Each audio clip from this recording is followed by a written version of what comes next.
Today I fucked up by volunteering to be Hitler's lawyer in a hypothetical scenario for my philosophy class. Let me preface this as clearly as possible. I do not like Hitler. I denounce everything he did, and I am not sympathetic toward him in any way whatsoever. That said, for my college philosophy class, we were given an assignment. Create a scenario where you have to defend the indefensible as a moral thought experiment. Most people chose relatively tame topics like cannibalism or capital punishment. I, in a decision I regret with every fiber of my being, thought I'd really challenge myself and chose this.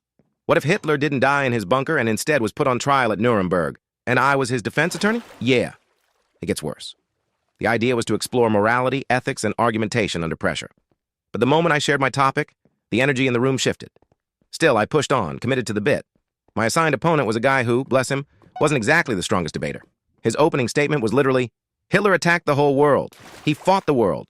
I responded with, "That's not entirely accurate. Hitler declared war on Poland, and the rest of the world responded." This was me attempting to argue nuance, not justification. But who boy did that not land? He stared at me blankly, adjusted his AirPods, and looked around like he wanted to escape. Then he said, "Hitler attacked the Jews?"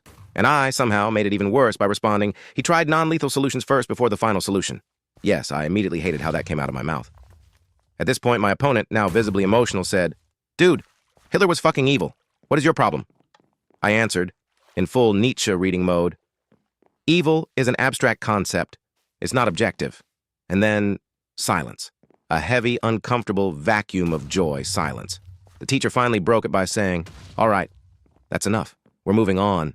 I tried to clarify, tried to say I don't support Hitler, that this was just an academic exercise, but it was too late. A Jewish student had already stood up and left the classroom.